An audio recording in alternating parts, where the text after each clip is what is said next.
औज़ुबिल्लाहि मिनश्शैतानिर्रजीम बिस्मिल्लाहिर्रहमानिर्रहीम। फ़ज़ाइल मक्कातुल मुकर्रमा। दोस्तों, ये अजीम वादी अपनी अज़मत और जलाल की वजह से अपना कोई सानी नहीं रखती। अपनी निराली और इम्तियाजी शान की वजह से ये आबादी दुनिया जहान की आबादियों, शहरों, कस्बों और मुल्कों पर अज़मत और बुलंदी रखती है।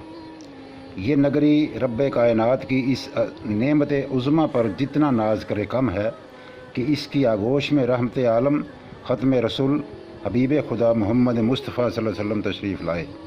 फिर इस मुक़द्दस शहर की मोहब्बत आप सल्लल्लाहु अलैहि वसल्लम के दिल में अल्लाह ने यूँ डाली कि मुशरिकीन मक्का के रूह फरसा मजालिम के बावजूद इस शहर की जुदाई का सदमा नाकाबिल बर्दाश्त था। नामसाद हालात के बायस अल्लाह ताला ने आपको हिजरत का पैगाम दिया, लेकिन जब आप इस शहर से हिजरत के लिए निकले तो हसरत भरी नज़रों से इसके दरो दीवार को देखा और फरमाया, ए मक्का, तू कितना अजीम शहर है और मुझे किस कदर महबूब है। अगर मेरी कौम मुझे ना निकालती तो मैं तेरे सिवा किसी दूसरी जगह क़याम ना करता।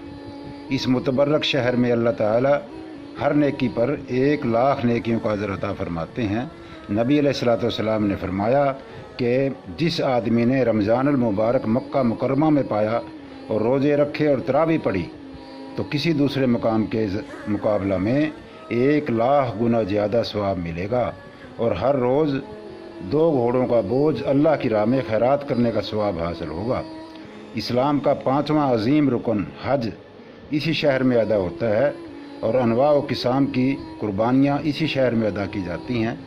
अल्लाह ताला ने फरमाया, बेशक ये पहला घर जो लोगों के लिए मुकर्रर किया गया मक्का है और बड़ी बरकत वाला और हदायत वाला है, और दुनिया के लिए इसमें निशानियां हैं जैसे मुकाम इब्राहीम, सफ़ा मरवा वगैरह, और जो इस घर में दाखिल हो गया उसे समझो कि अमन मिल गया। अल्लाह ताला का हक़ है लोगों पर इस घर का तवाफ़ करें, और जो शख्स कुदरत रखता हो वह ज़रूर इस घर का कसद करे। और इस मुक़द्दस शहर में जन्नत से खुशबू हर रोज़ उतारी जाती है। रब्बे करीम ने इस लकोदक सहरा को गुलजार बनाने का आज़म फरमाया तो निज़ाम कायनात ने यूँ करवट बदली कि फिर क्या था। एक इंतहाई पाक और मुक़द्दस काफ़िला मुल्क शाम से रवां दवां हुआ और सहराए अरब की तरफ आज़म सफ़र हुआ, और इन मुक़द्दस हस्तियों के कदम लगने से इस बियाबान का मुक़द्दर जाग उठा। कुफ्र व तारीख दुनिया ने, कुफ्र व इल्हाद की तारीकी ने दुनिया आलम को अपनी गिरफ्त में ले रखा था। ईरान, हिंदुस्तान, मिस्र, यूरोप और बर आज़म अफ्रीका सब इस आलमगीर अंधेरे में डूब चुके थे।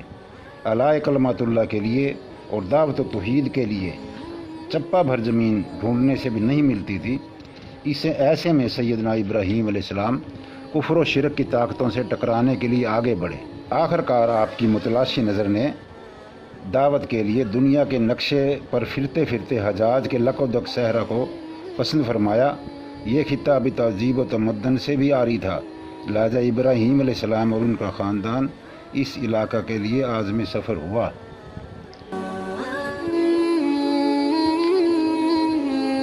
सैयदना अब्दुल्ला बिन अब्बास रज़ी अल्लाह ताला अन्हु से रवायत है कि जब सैयदना आदम अलैहिस्सलाम आसमान से उतरकर ज़मीन पर आए तो वो मलाइका की पाकीज़ा बातें सुनने से महरूम हो गए और दिल मगमूम हो गया। आपने बारगाह इलाही में अर्ज़ की, ए अल्लाह, मैं तो इस नेमत से महरूम हो गया हूँ। तो अल्लाह ताला ने इरशाद फरमाया, आप मक्का मुअज़्ज़मा जाएँ, आप मक्का मुअज़्ज़मा जाएँ और वहाँ मेरा घर तामीर करके इसका तवाफ़ करें और इसके पास नमाज़ पढ़ें जिस तरह फ़रिश्ते मेरे अर्ज़ का तवाफ़ करते थे। चुनांचे आदम अलैहिस्सलाम हज़रत जिब्राइल अमीन की निगहबानी में मक्का मुअज़्ज़मा पहुँचे और वहाँ जिब्राइल अलैहिस्सलाम ने अपना पर मारा तो काबा शरीफ की बुनियादें ज़ाहिर कर दीं जो इंतहाई गहरी थीं। फिर फ़रिश्ते 5 मुख्तलिफ़ पहाड़ों से बड़ी बड़ी वज़नी चट्टानें लाए जिसमें से एक चट्टान 30 आदमी मिलकर भी नहीं उठा सकते थे।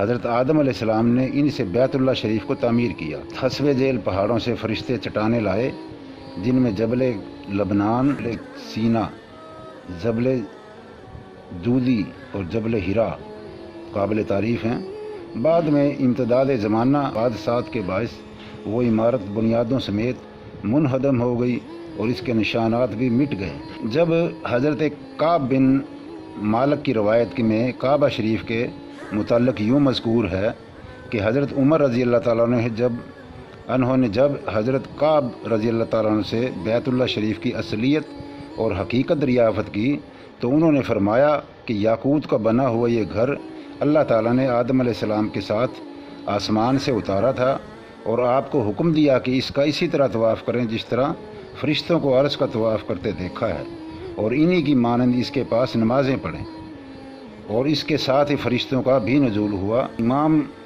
اظہر کی رحمۃ اللہ علیہ نقل کرتے ہیں کہ وہ خیمہ جنت کے سرخ یاقوت کا بنا ہوا تھا اور اس میں جنت ہی کی 3 سنہری قندیلیں روشن تھیں، اور اس کے ساتھ حجر اسود بھی نازل ہوا تھا جو انتہائی سفید جنت کا یاقوت تھا۔ ایک اور روایت میں اس طرح آتا ہے کہ اللہ رب العزت نے جب سیدنا آدم علیہ السلام کو آسمان سے اتارا تو آپ کا نزول سرزمین ہند میں ہوا۔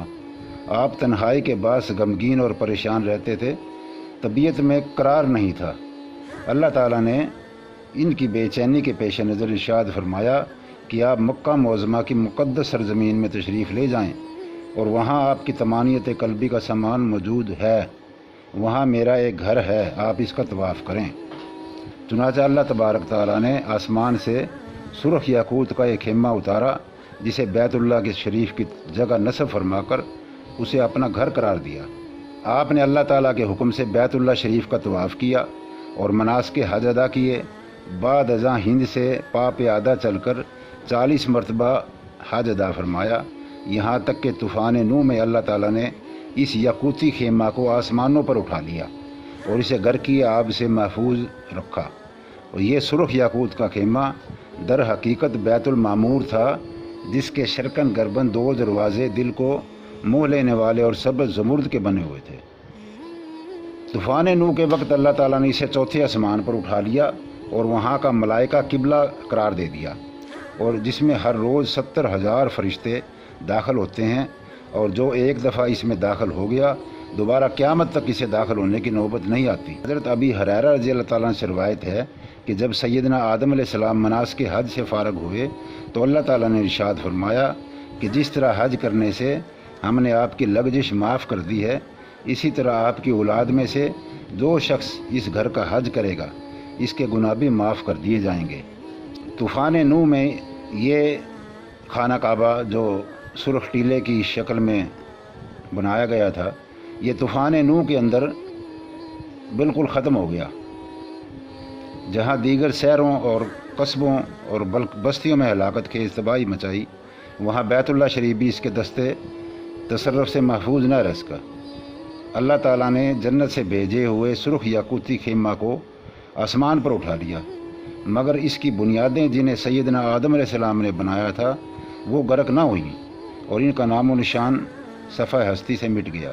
پانی کے ریلے نے وہاں ریت اور مٹی اکٹھی کر دی جو بعد میں ایک ابھرے ہوئے سرخ ٹیلے کی شکل میں عوام کے لیے مرجع خلائق بن گئی۔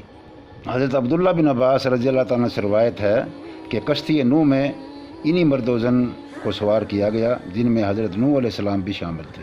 اللہ تعالیٰ نے کشتی کا رخ مکہ مکرمہ کی طرف پھیر دیا۔ پھر جب وہ مقدس سرزمین میں پہنچی تو 40 دن تک شب و روز بیت اللہ شریف کے گرد طواف میں مصروف رہی۔ پھر حکم ربانی سے اس کا رخ جودی پہاڑ کی طرف ہو گیا، جہاں جا کر وہ کشتی ٹھہر گئی۔ یہ پہاڑ موصل کے علاقہ میں واقع ہے۔ ایسا حیرت انگیز واقعہ صرف ایک ہی بار وقوع پذیر نہیں ہوا، بلکہ سانپوں، اونٹوں، پرندوں اور کئی دوسرے جانوروں کے طواف کرنے کے واقعات سے تاریخ کے اوراق بھرے پڑے ہیں۔